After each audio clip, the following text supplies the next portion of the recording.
የበረዶማው ዓለም ልዩ ፍጥረት። ፔንግዊን በዓለማችን ላይ ከሚገኙ እጅግ ልዩ ከሆኑ የባህር ወፎች ውስጥ አንዱ ነው።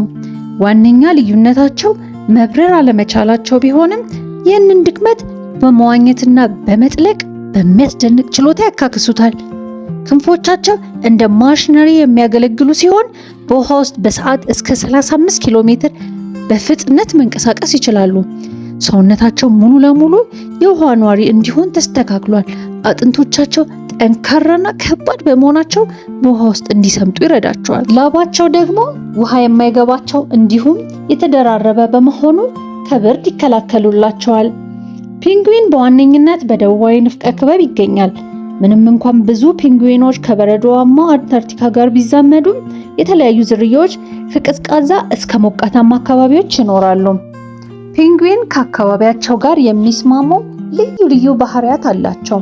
ለምሳሌ በሞቃታማ አካባቢ የሚኖሩ ዝርያዎች ከመጠን ያለፈ ሙቀት እንዳይደርስባቸው ቀጭን ላባና በግልጽ የሚታዩ ራሰ በራ ቦታዎች አላቸው።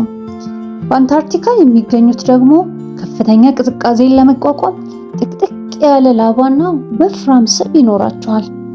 ፔንግዊን ከፍተኛ ማህበራዊ ትስስር ያላቸው ናቸው። በመራቢያ ወቅት በሺዎች ወይም በሚሊዮኖች የሚቆጠሩ አባላቶች ይኖራቸዋል። ይህ አንድነት ከአዳኞች ለመከላከልና ለሙቀት መጋራት አስጋዥ ነው። በተለይም ንጉሠ ነገሥት ፔንግዊን በክረምት ወራት እንቁላል የሚፈለፍሉ ሲሆን ወንዶቹ እንቁላሉን በእግራቸው ላይ አድርገው በሙቀት ከረጢት በሚመስለው የሆድ ቆዳ ስር በማስቀመጥ ለ2 ወር ያህል ሳይመገቡ ይራመዳሉ።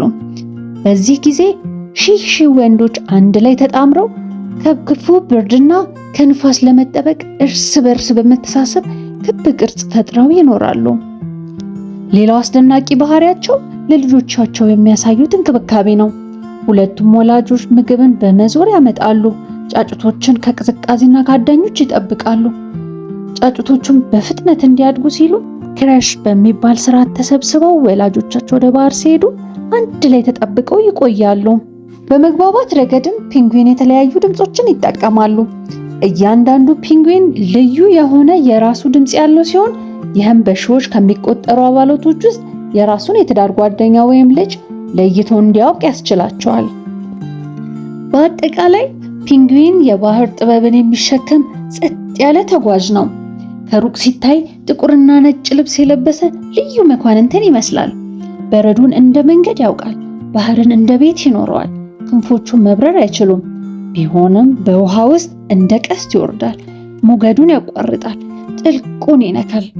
በከባድ ብርድ ውስጥ ሙቀቱን ከጓደኞቹ ይሰበስባል። እርስ በእርሳቸው መጠጊያ፣ አንዱ ለሌላው ግድግዳ ይሆናሉ። ልጆቻቸውን በእግሮቻቸው ላይ ተሸክመው ሲጠብቁ የሚታየው ፍቅር እንኳን በብርድ አይቀዘቅዝም። ነፋሱ ሲጮህ እነሱ ግን በጸጥታ ይቆማሉ። አረማመዳቸው ገና መራመድ እንደጀመረ ሕፃን ልጅ ይመስላል። የፔንግዊን ሕይወት የጽናት ትምህርት ነው። መብረር ባይችልም መዋኘት ግን እንዴት እንደሚያስደንቅ ያሳያል። ከብርድ መካከል የተወለደ የሙቀት ምልክትም ነው። በጸጥታ የሚናገር፣ በታጋሽነት የሚያስተምር፣ በውሃና በበረዶ መካከል የሚጻፍ የተፈጥሮ ግጥም ነው።